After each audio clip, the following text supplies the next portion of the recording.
Accor Hôtel Arena, 23 000 places. Je pense qu'on doit rétablir déjà certaines vérités. Je pense qu'aujourd'hui, tout le monde sera au clair avec ça. Personne ne joue à l'Accor Arena avec 20 000 personnes. Ça n'existe pas. Ça n'existe pas. Non, c'est vraiment pour parler d'une réalité d'une salle. Une salle de concert, si tu mets 20 000 personnes dedans, tu enlèves la scène.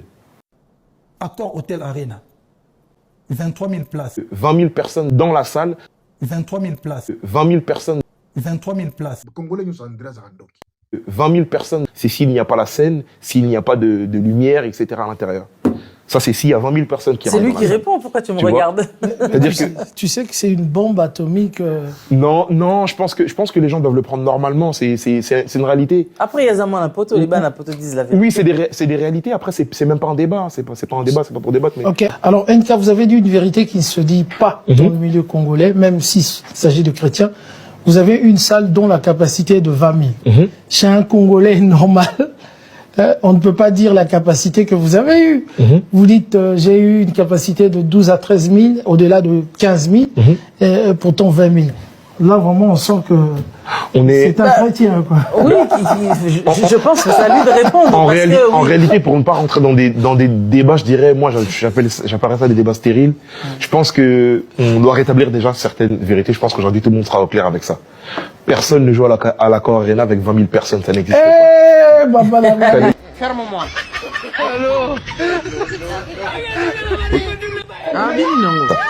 Personne ne joue à l'Accor Arena avec 20 000 personnes. Oui, on compte en redoute. Oh, il y a quoi? Je vais vous expliquer. Fally Ipupa, le Jésus-Christ congolais, l'homme qui multiplie les places dans chaque salle où il joue, nous avait encore frappé à Accor Arena. C'est la magie. Nous avons consulté ChatGPT sur la capacité maximale de l'Accor Arena selon la configuration de l'événement. Concert, jusqu'à 20 300 spectateurs. Boxe, 16 394 places. Athlétisme indoor, 10 910 places. En résumé, la capacité maximum atteint 20 300 spectateurs en configuration concert. Mais Fally Ipupa a fait 23 000 places au lieu de 20 300. Accor Hôtel Arena, 23 000 places. 23 000 places. 23 000 places. La vérité prend l'escalier et le mensonge prend l'ascenseur. Donc dans la vie là, quand tu ne te reproches rien, c'est pas la peine de te justifier. Dieu philosophe, on t'écoute. Et je réitère mes propos. La tricherie dans la rumba congolaise a commencé avec Fally Ipupa. Je signe et je persiste. L'artiste et musicien Fally Ipupa, Timba, a construit sa notoriété internationale sur les mensonges.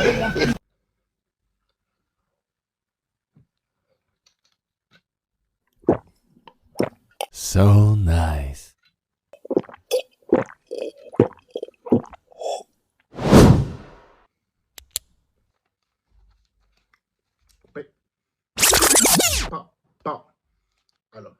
Alors, coupé.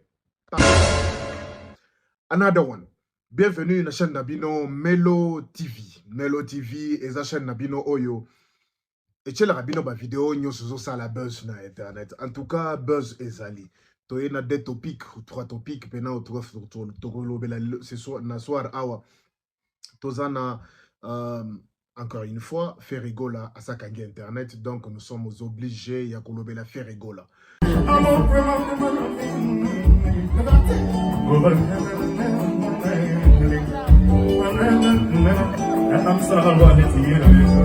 Si, ils ont des gagas à papa.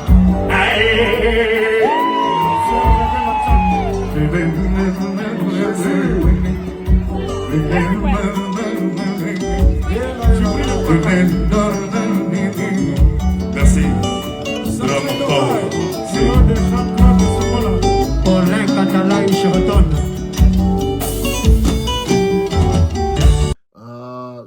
Soirée Lipanda, Tozanaba, moi, anglais, Moussou, Tolingi Tolobela, Lelo, Napokwa, Awa, et aussi Tozana frère, Sogotangi, ah oui, Jésus, Jesus love you. Donc, tu comprends déjà que je vais parler de notre frère NK Divine. En anglais, on dit NK Divine. En tout cas, on va parler de lui. Il vient de faire Accor Arena. Quel exploit! Le premier artiste congolais, il y a gospel, Abeta Salamounene Boy. Donc, on doit parler, nous devons quand même faire une petite analyse là-dessus. Je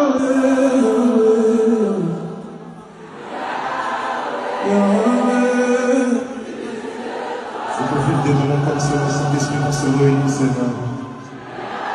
Plus de toi, encore, Yahweh. Plus de toi. Parce que les a exploit pourquoi? Parce que à travers ce monsieur, tu vas découvrir vérité, le kuta, c'est pas fali. En réalité, pour ne pas rentrer dans des débats, je dirais, moi, j'appellerais ça des débats stériles. Je pense que on doit rétablir déjà certaines vérités. Je pense qu'aujourd'hui, tout le monde sera au clair avec ça. Personne ne joue à l'Accor Arena avec 20 000 personnes, ça n'existe pas. Ferme-moi.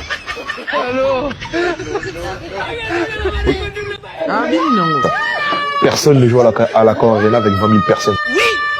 Oui, on compte en redoute. Oh, il y a quoi? Je vais vous expliquer. Fally Ipupa, le Jésus-Christ congolais, l'homme qui multiplie les places dans chaque salle où il joue, nous avait encore frappé à Accor Arena. C'est la magie. Nous avons consulté ChatGPT sur la capacité maximale de l'Accor Arena selon la configuration de l'événement. Concert, jusqu'à 20 300 spectateurs. Boxe, 16 394 places. Athlétisme indoor, 10 910 places. En résumé, la capacité maximum atteint 20 300 spectateurs en configuration concert. Mais Fally Ipupa a fait 23 000 places au lieu de 20 300. Accor Hotel Arena. 23 000 places. 23 000 places. 23 000 places. La vérité prend l'escalier et le mensonge prend l'ascenseur. Donc dans la vie là, quand tu ne te reproches rien, c'est pas la peine de te justifier. Dieu philosophe, on t'écoute. Et je réitère mes propos. La tricherie dans la rumba congolaise a commencé avec Fally Ipupa. Je signe et je persiste. L'artiste et musicien Fally Ipupa, Timba, a construit sa notoriété internationale sur les mensonges. Wario boko sakibiso. Tozo yela bino. Botika la awa, je pense que na sunde bo comprendre tant on le bela yango. Et aussi, to le bela vraiment Inons Bi, en tout cas après Afro Nation, déjà na un festival Mokoza na Kinshasa, et nous voyons déjà Inons Bi eza parmi bateau barobeta bazaki déjà présélectionné, ça dit baye mbala moko bazaki na ba affiche oyo banaye ko circuler soki babandi ko bakisa bato sikoyo babandi ko bakisa bato na sima ya baoyo bazalaki déjà présélectionné. En tout cas, ça bien fort, considération, travail. Quand on vous dit que Inons Binde Mutazo Kambapena, jeune nyonso oyo, ba jeune biso oyo mimbato nyonso bazo sala musique urbaine bobo yaka. Mais bozo mona tant makamba minene makamba sérieux senga ke non, bato batelema, Inons Bi azaka toujours parmi bato oyo batelema. En tout cas, yango wana. Donc, on va parler. Alors, mes chers amis, tokotana na vidéo na biso aliboso faire rigola.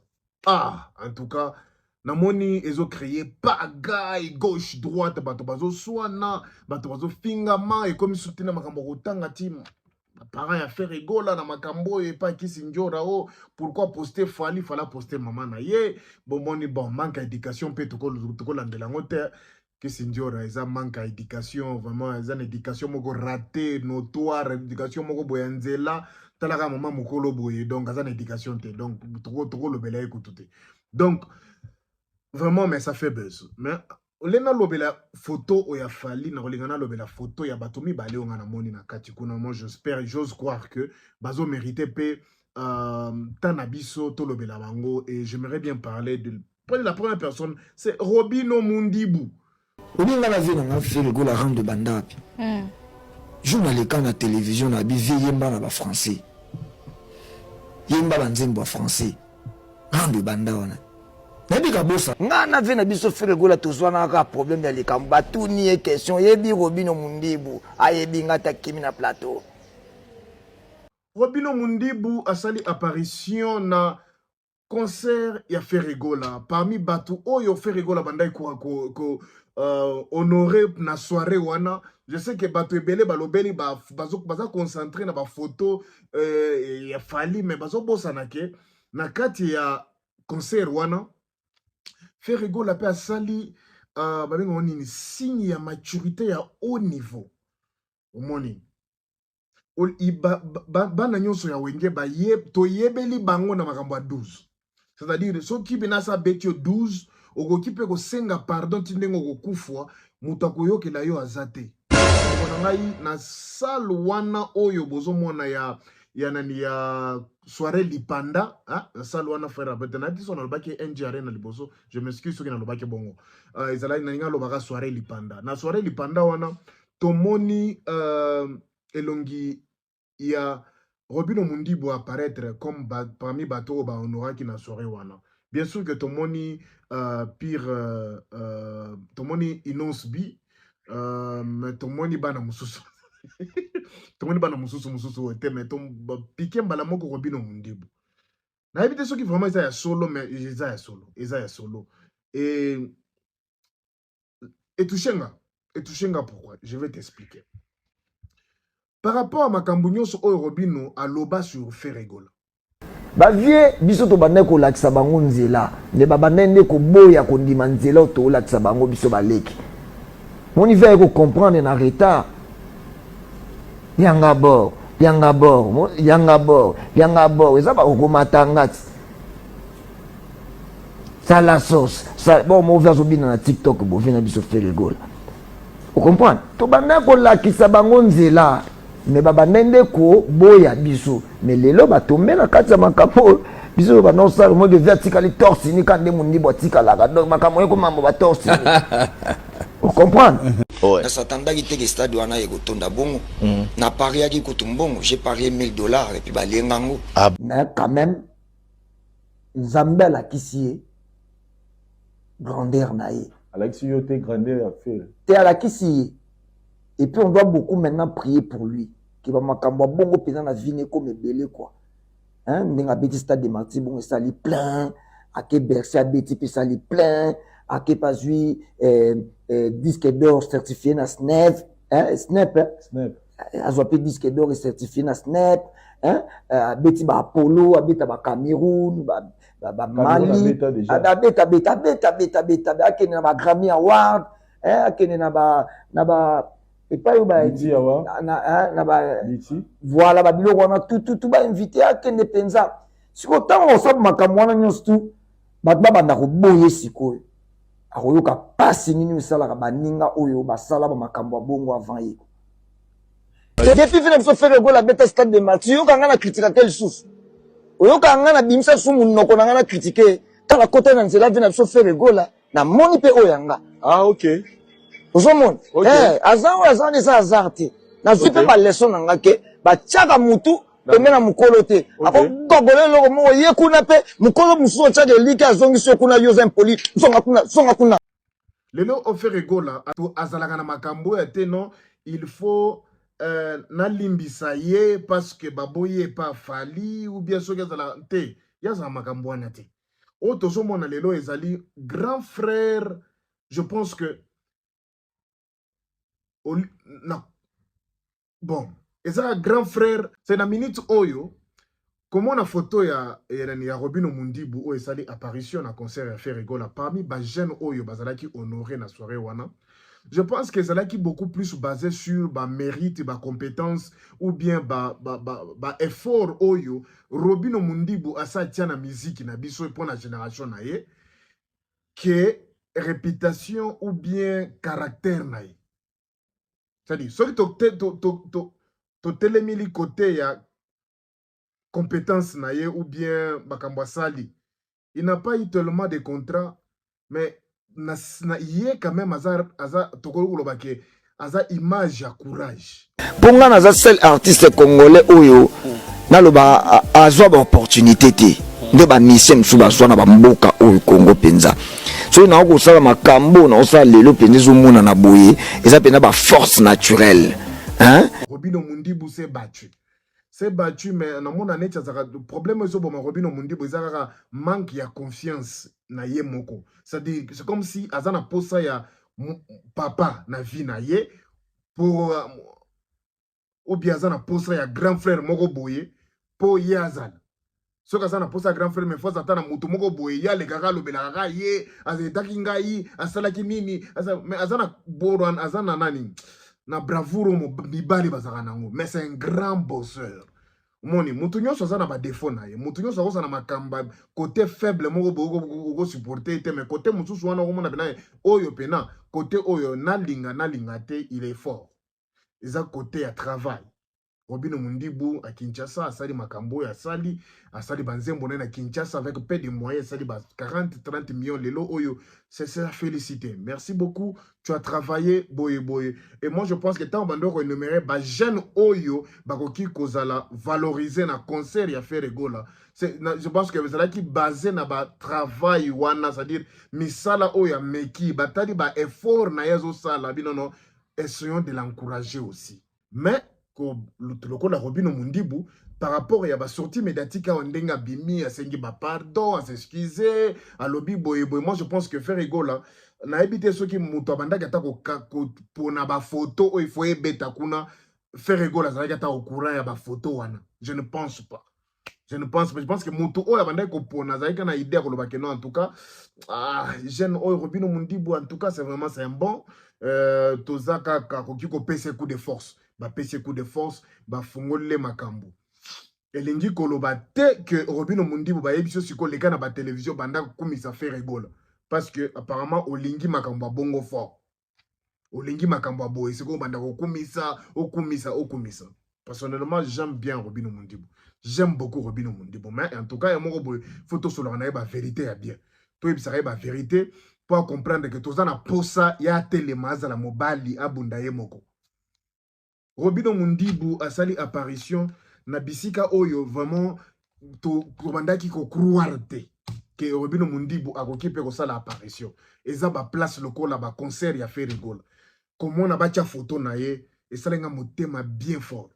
na di papa Herva kangi miso lobi te mwana wenge c'est pour cela et moko bo sala rappel attention tant to lo wenge tikali wenge esprit wenge kozala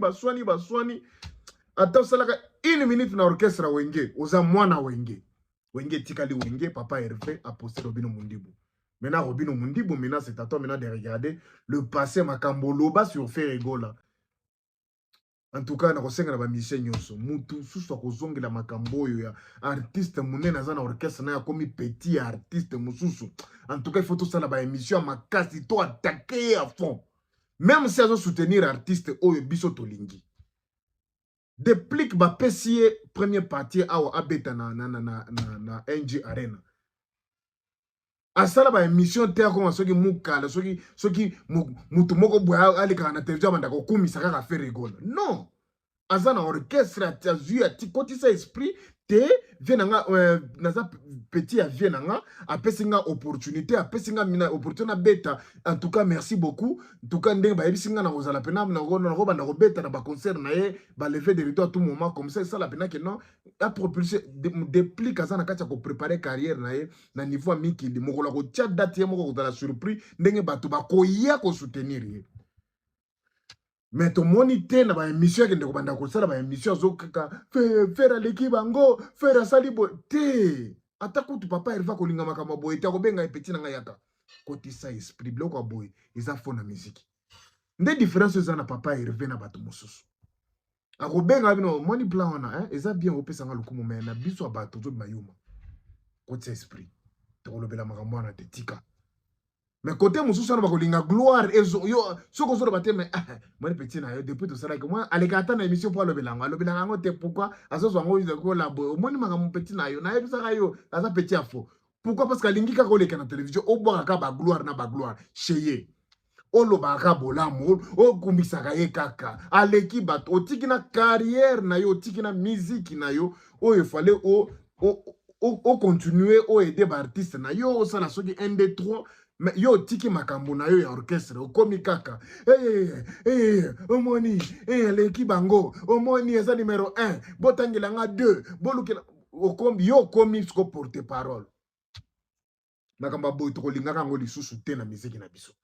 Cette publication ya photo ya Robino Mundibu na concert à pas Hervé nazaki na esengo makasi pona Robino Mundibu na bité Robino bandi kozwa considération telema kotika te muto me monso na potopoto okomi na héritier zala professionnel sikona ba maloba na yo comment tu t'adresses aux obimana sortie médiatique zala siko professionnel kokoma lisusu na niveau ya kokende kokoma na niveau lokola ndenge ozalaki pa ya falite kokoma lisusu na niveau ndenge ozalaki pa falite. Pourquoi? Parce que quand même tu l'as fait une fois au moins simbité, tu ne peux plus te retrouver dans cette situation. Yeba sikoyo kokomisa mutu na kotika mutu ye pe sur aleki na émission amona toyoki obandi koloba wa héritier yebaki ke non so katiki petit na ye leki na ye ako moninga na ye akokokate. Ok, pas de problème bien une fois, mais je pense que prochainement ça va tourner ma question à bongo bandaka siko kolobelango beaucoup plus de sagesse. Deuxième photo on a moni na ezali une photo ya MG30. Mais eza déjà na photo moko boy na internet oyo ezo bima na minute oyo bazana kati ya kolakisa Ferregola na ser na biso oyo MG30 o lelo akobi Marie soki Marie Laure. En tout cas kota la photo wana na kota la reconnaissance au Ferregola sali na a honorer pe na kati ya salle ya concert les panda et touché ngai. C'est comme si Ferregola zaki vraiment na relation ya bien, ya petite sœur na grande petite sœur na grand frère. En tout cas, il y a bien na MG30. Bien sûr, il y a eu décision na ya malamu makasi ya kokendere ko yembe na nzambe azana mwasi ya libala yembe la nzambe atika makambo oyo ya musique oyo eza monde mabe monde banko monde ya bakal monde ya ba humiliation. Mais en tout cas, c'est comme si bato mususu batika laki na monde wana ba garda ba bonne relation. Ce n'est pas parce que au katisinga beaucoup na biso to bosani yo. Un grand frère reste un grand frère, qu'il soit diable ou chrétien, en tout cas, un grand frère reste un grand frère. C'est-à-dire, ce que c'est là, bolamu, grand frère a bossa na yote. Oyo bozo mona ya photo ya na MG30 na kati ya concert à Ferregola. Et ça pour na kwebisona malgré okenda kuna, okoma koyemba na makambo nzambe, ozalaka na motema, je t'ai considéré ozalaka na valeur. To bossa ni opété le bien que tu as fait. En tout cas, nous sommes ensemble. Wana nde oyo, photo oyo elingi kolo. En tout cas, moi je trouve que Ferregola la kisi vraiment encore une fois gander nae. Atie ba photo ya bato. Mais bato ebele bazo tuna pourquoi photo ya héritier watana bezate. Mais pourquoi bozo tuna soki pourquoi photo ya miel de son ezate. Pourquoi photo ya Emeli ezate. Est-ce qu'il faut qu'abatia photo ya héritier watanabe? Non. Posez-vous la question, pourquoi Babindo Bazate? Pourquoi JDT Azate? Pourquoi Werason Koutou Azate? Donc, c'est un faux débat. Bah, on dit qu'on tient ma photo à tout sauté. Parce que bon gars, on a biso les sous. Si quoi bébé chandaye à mon ani kuna tendengeni. C'est ça. Des questions. Regarde, on a biso bébé chanda mon ani kuna tendengeni. Yeah. La génération n'a pas poni déplique. C'est bon, non? Bah poni fabrigas. Bah poni bateau. Ça c'est dire les gars, on ne pouvait pas poster tout le monde. On ne pouvait pas. Ils appellent signe via boudé petit na té.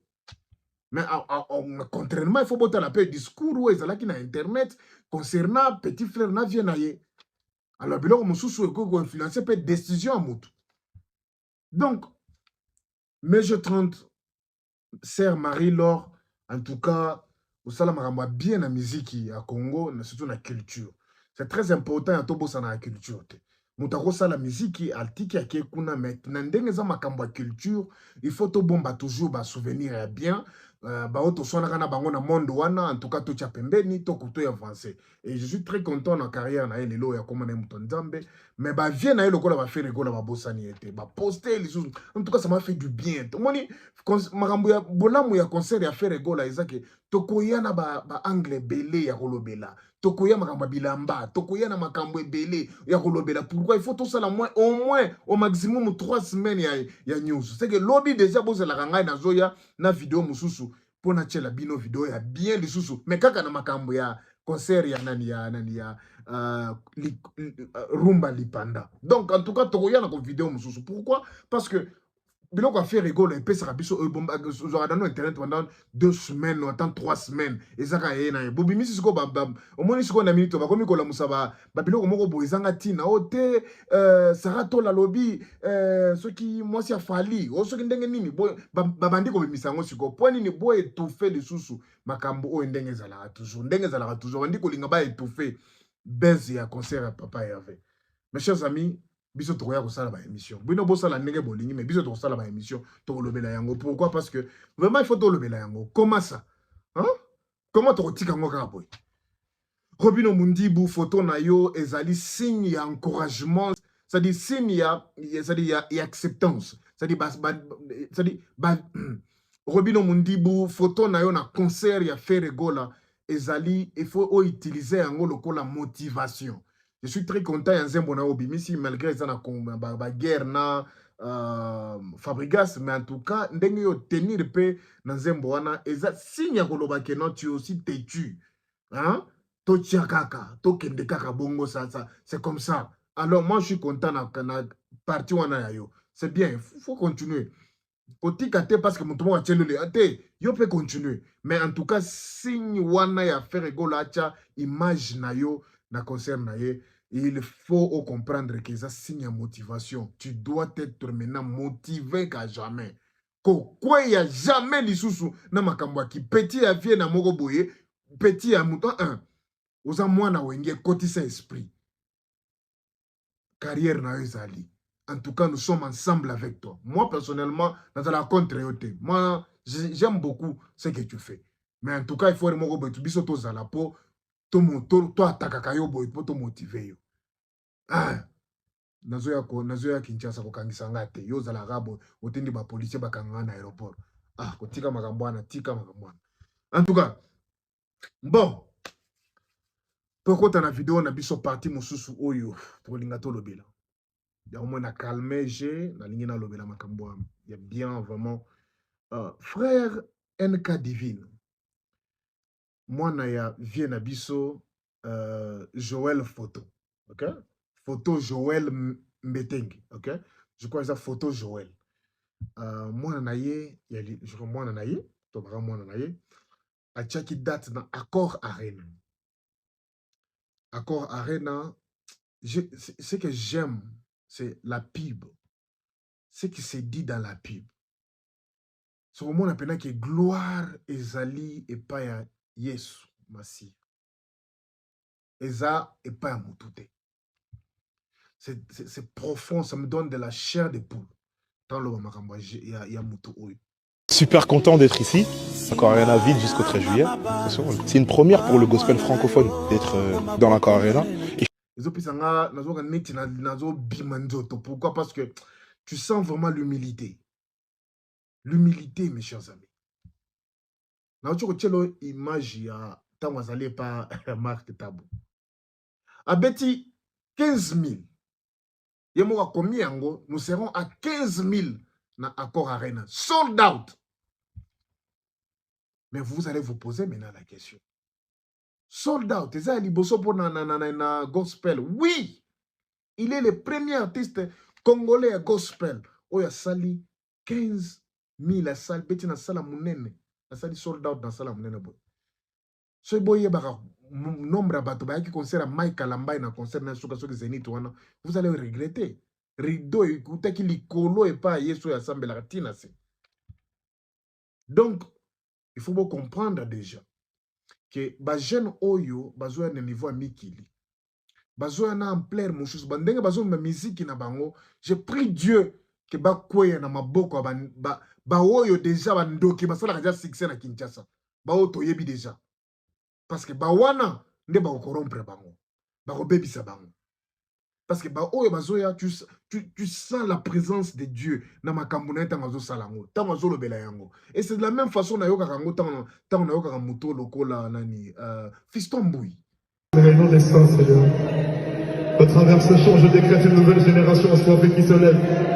Une nouvelle génération qui ne réside pas dans les émotions, mais qui réside dans la mission, Seigneur Père, et dans la chimie avec le Saint-Esprit. Une génération qui ne réside pas dans les émotions et dans ce qu'ils ressentent, mais plutôt une génération assoiffée de Christ. Je décrète une génération assoiffée de Christ. Et de la même manière, je prie un feu dans cette salle. Un feu dans cette salle, Saint-Esprit. Un feu puissant dans cette salle, Seigneur. Une génération puissante, Seigneur, papa, qui se lève. Azana lire oyo. Azana posaka ya structure ya bien. Azana vraiment na maboko bato oyo ba yebi ko sala marketing. Parce que concert oyo soki eza total réussite eza niveau ya marketing. Bokende na page na bon niveau ya marketing et salami tout autour ya concert oyo. C'est pour cela que quand tu as concert oyo, je bénis Dieu encore parce que na kati ya concert oyo, na ko tchelo vidéo ya je crois na ko tchelo vidéo ya Mombele. Au moins on a vraiment que âge ya bato bazo kota accord arena et ça âge moko boye ya ba 26 ans à 15 ans. 30 ans ce que ça a belé. C'est de 30 ans 32 à 14 ans. Nde baza ebel wana nde ba jeune oyo. Nzambe baza na bango posa pona avenir alors parce que ba oyo baza déjà na terrain baza pourri. Pourri. Katako Arena, lelo botu Mombele to ko sani na ko Arena. To sana mo bande na concert ya ndeko na biso ya congolais mais né ici en France. Donc moi na ya poto ya liboso abeta ako Arena plus de 20 000 places. 20 000 places qui batika ni banda. En tout cas, c'est plaisir pour les Congolais.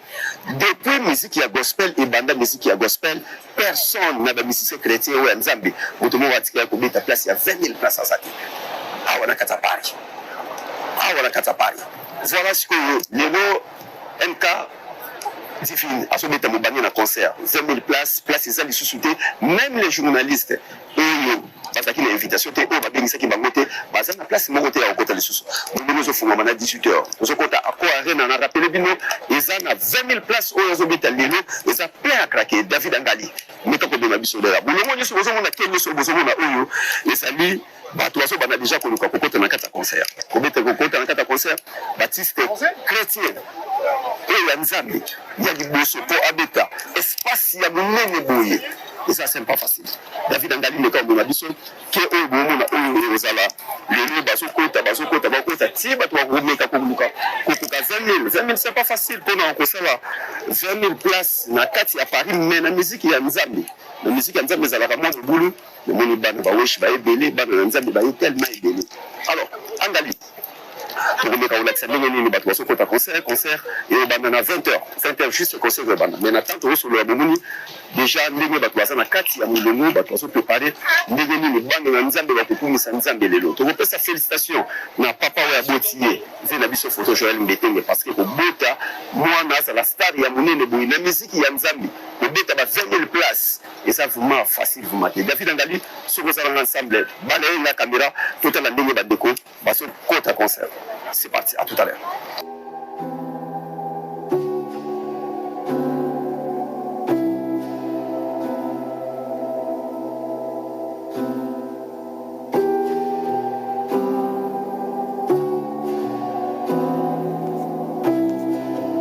Baza bato ya babilamba balingi kosala soki ndenge nini baza bato ya lolendo baza bato ya basnap musala mutu nzambe mutu azosala snap tali ko filma mbeba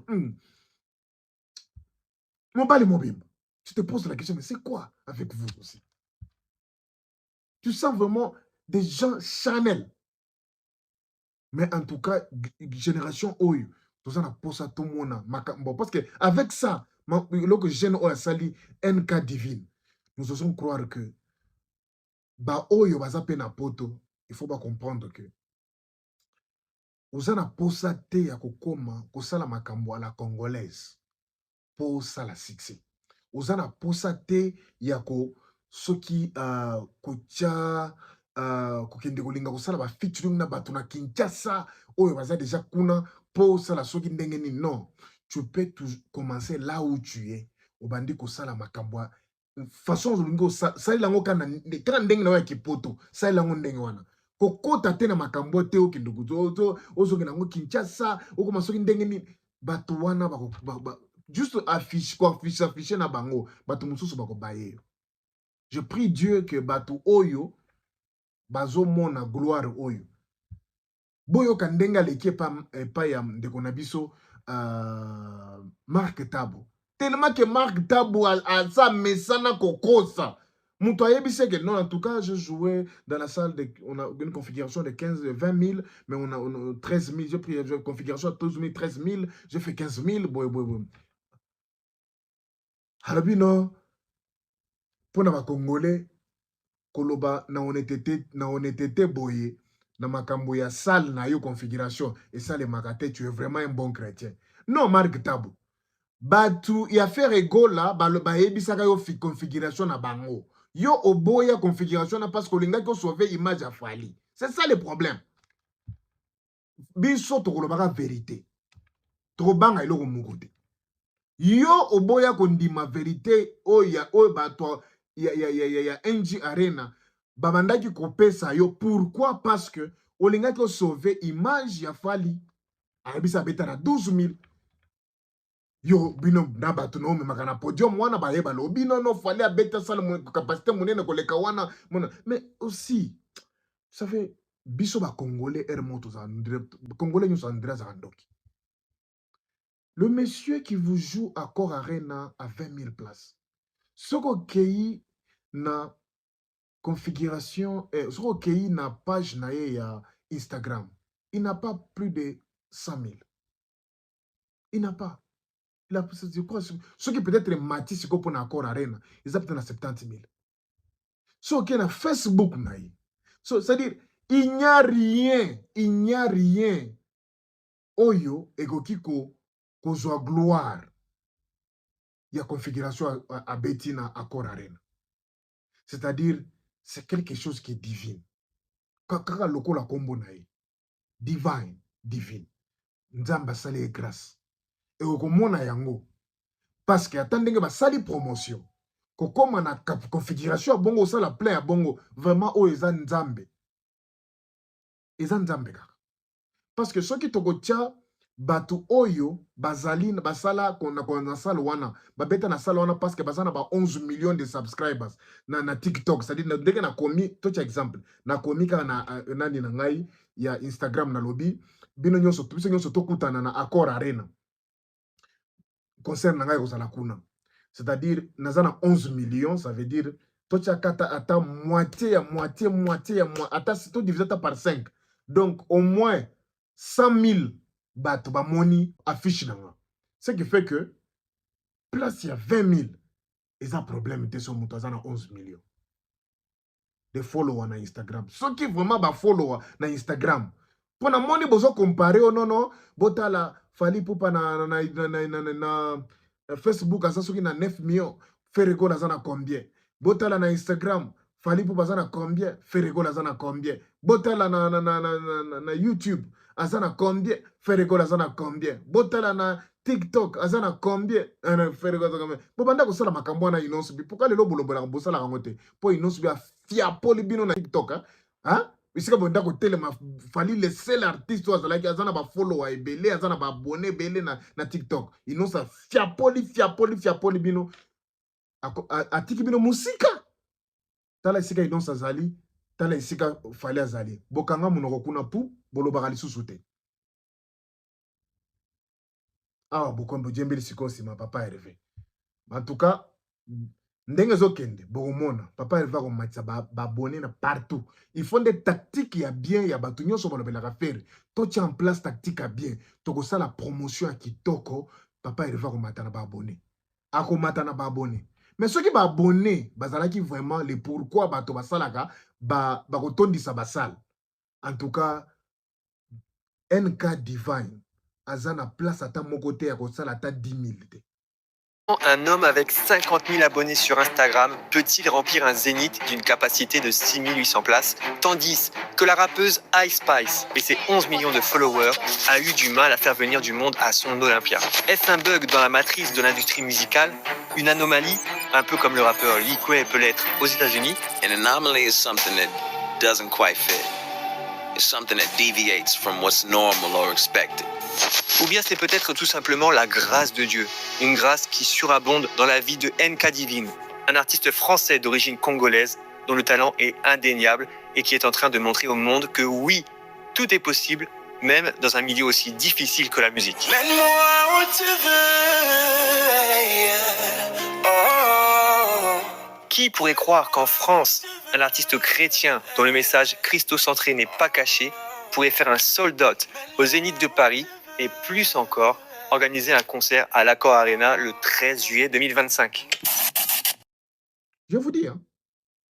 Alors, botala ba abonné na partout, botala salouana, et botala ba concert mususu a betaki, ndebo comprendre que non, si tu as la grâce, nyon sezo koya ezangolo.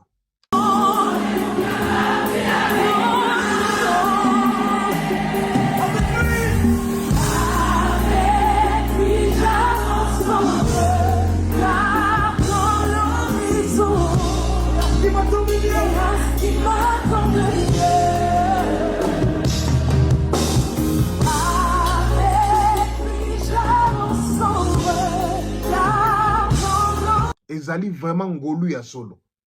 Pour na biso ba congolais esengo ya grave ndeko na biso o longoli biso soni o expliquer biso que apparemment ye mutu aye na makambo na bana parce que moni na makambo ya NK Divine oyo ezo ya kaka na gloire pa ba congolais te na respect autozui na monde pena musical à travers ye to ezaka ezo ya kana yango te ezo ya pena ba vérité. C'est pour la première fois ici, que non, en tout cas, depuis Accor Arena et Salema, et Zala, aucune personne à sa bête dans la configuration, il y a 20 000 personnes. Personne ne joue à l'Accor Arena avec 20 000 personnes. Oui, on compte en doute. Oh, il y a quoi? Je vais vous expliquer. Fally Ipupa, le Jésus-Christ congolais, l'homme qui multiplie les places dans chaque salle où il joue, nous avait encore frappé à Accor Arena. C'est la magie. Nous avons consulté ChatGPT sur la capacité maximale de l'Accor Arena selon la configuration de l'événement. Concert, jusqu'à 20 300 spectateurs. Boxe, 16 394 places. Athlétisme indoor, 10 910 places. En résumé, la capacité maximum atteint 20 300 spectateurs en configuration concert. Mais Fally Ipupa a fait 23 000 places au lieu de 20 300. Accor Hotel Arena. 23 000 places. 23 000 places. 23 000 places. Tire le nom de tout ça qui est dans le Lukuta et bandi kokangango. Mais si vous voyez bien, il y a solo bake, mutu ata moko te a bête na configuration à 20 000. Il y a bête na 15 000. Malobi kaka, de natuna ki balobi na mutu ata moko te a bête na configuration à 20 000. Ce qui fait que, Fally Ipupa tango aleka ki na télévision par Marius Munga, a yebisa biso que non, configuration ya bête ka ezaki à 23 000. C'est-à-dire, salle ya capacité, ce que bato ba vandi na bakiti, eza 16 000. 16 000, ce qui 600, ce qui 16 000 combien? Ce que bato ba telemi, ba kangami, ba finani pena na kati, eza 20 000, ce qui 600, 20 000, 30. Mais ce que Fally a beta kengo na 23 000. Bato mususu na ba vanda ki wapi.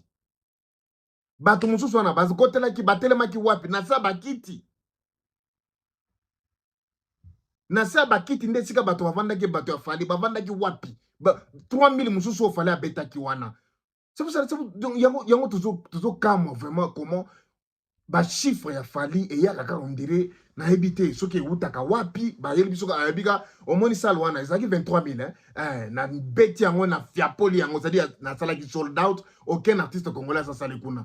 Ok, pas de problème. Mais sali yango moko eza capacité, so bine capacité à souka wana pina maximum wana ya souka so ki maximal ou maximum. Ya souka wana ezali 20 000 so ki 600 quelque. 20 600 quelque. Mais ya lobi abeta ki na 23 000. Ozo doubler ba chiffre partout pour rendre yango impossible na batu nyonso o ba kobeta na sala wana. C'est la vérité. Pourquoi on a 23 000 na place il y a 20 000? Na place il y a 20 000, il y a 23 000. C'est-à-dire, tant que tu as un sima, a bêti 20 000, bazongi si vidéo na ya kalabalobi, ya lo baki a bêti na 23 000. Accor Hotel Arena. 23 000 places. Tire le nom, tout ça qui n'a pas été donc. Yo beti na 20 000. Okosi, c'est-à-dire yo beti mouké ko lekaye. Non. Oya yebisa bino liboso makambo wana ki abeta na 23 000. Yende muto lukuta. Muto akosa bino za muto ya na ba 23 000. Muto alobi vérité eza muto oyo ayena peut-être 15 000, peut-être 12 000. Nde muto alobi vérité. Parce que si on lobi 23 000, c'est-à-dire na configuration oyo zwa ki toyebite, na capacité nango makambo ndandengo teka dali bama to na configuration kuti ya NG Arena oyo yo moko lobake na beti liboso ya 12-13 000 ya na beti na kobeta na configuration 12 lelo oyo bato no bazo wangana yango kaka accord Arena. Ce qui veut dire ta fait rigolo la atia date kuna a beti na 20 000 places sold out. Bino boye la biso vidéo ya fali pour baka beta na configuration ya 23 000. Accord Hôtel Arena. 23 000 places. Tire le nom, tout ça qui n'a pas été donc. Voilà, c'est comme ça. Lukuta na lukuta tozo kanga siko malembe sûrement. Mais tozo kende ko découvrir que Gauthier Sey azalai kana raison. Gauthier Sey azalai kana raison. Vérité ezoya, mais ezoya vraiment malembe, c'est ça le problème. Mais en tout cas tozo lango. Félix Oseka yebisa biso so okuta na vérité ata bebiso bilamba c'est pelera. Pour écouter quand même la vérité. Bon, tous ceux qui ont la vérité, tous ceux qui ont en tout cas, biso génération na biso ba youtubeur alelo, tokolo ba vérité. Toko sala ba analyse ya vérité. Toko sala par tous les moyens, totia bantu nyonso à l'aise na vérité. Ou akokoma mal à l'aise, étalié. Étalié. Nous on s'en fout, on va dire la vérité. Botala lelo. Botala. Jeune Oyo, il ne pense même pas qu'à la musique peut-être fali. Donc moi, jeune Oyo, il faut constater NK divine, divine, ako constater le bidon non, na salle wana, en tout cas mututa moko tena na beta na configuration à 20 000. En tout cas comme moi nzamba salanga grâce boye na beta na configuration. C'est-à-dire en tout cas félicitations. Yango bozo mona que non, tozo c'est la siko ba wario babima, ba ko banda kwa finga yesiko. Je vous assure hein. Bientôt là, bon moi na banda ko finga ye. Atako si ye goku toza nani tala bato mususu oyo. Oh ba impoli ya ba nani Alexis Wechi. Ba ko ya, boko moi bozela bo pesa bon ebimi ka lelo. Bozela bo pesa ba temps. Ba na biso ba bev oyo ba na ba Mumbai. Bo pesa bango ba ta ba Joel Show bo pesa ba impoli wana. Bo pesa bango temps. Boko moi na ndenge ba ndo sala ba analyse. Akosi azaku tumosela nzamba kitoko te musela nzamba ko kosa te zela boko mona bo pesa eta bo pesa bango temps. En tout cas mes chers amis, et c'est moi grave, Jésus t'aime, Jesus love you, et il est temps de remercier Dieu pour notre frère NK Divine. Félicitations. Et moi personnellement je dis à frère Fiston Boy, premièrement, tu nous as fait acheter des billets ici à Djobu, tu n'es pas venu. Moi, ça m'avait vraiment énervé parce que j'avais vraiment envie de te voir. Surprise. Mais c'est pas grave. Frère, comment on dit Fiston Boui. En tout cas, rachète-toi. Il y a un télévision concert à Djobu. Tout ça, on a posé ça. Encore bien, ça qui est cher. Ah, en tout cas, moi je pense que, et ça qui est une blague, caca, mais je vous assure que, Moutako ça la paix, m'a bien, et allez, Fiston Boui. J'ai confiance, je sens en moi quelque chose qui me dit, à quoi ça la maramba minene. Ils ont pour sa structure, pour ça, il y a raisonner mon mouké, ko bendana, l'ongwa millier congolais. Maramba bien, Kozala. En tout cas, mes chers amis, merci beaucoup. Que Dieu vous garde, que Dieu vous protège. Nous sommes ensemble. Merci beaucoup. Melo TV. Inos. B. God bless. Tout ce qui ça, un frère NK Divine. Concert qui toque. Aïe.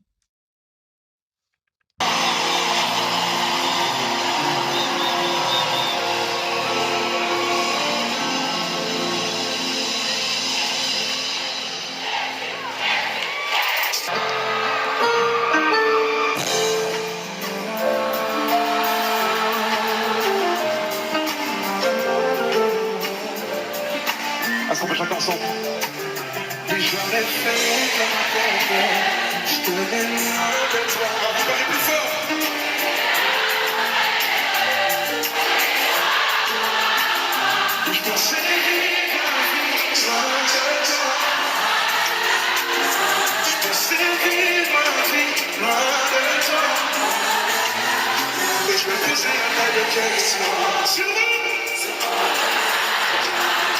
Je remettais tout mon fond qu'elle sortait. Toute ma vie entre tes mains. Oui, toute ma vie entre tes mains. Oh oui, toute ma vie, oh oui, toute. Tu as enfin le diamant dans ta vie. Toute ma vie entre tes mains. Papa, je remets tout entre tes mains. Toutes mes peines et mes buts, tu connais. Il a ôté. Il a séché mes larmes, qu'il s'est saigné le poulet. Changer l'histoire de ma vie tout entière. Je lui dois tout. Autant est-ce que la parole a fait le crier?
Oh,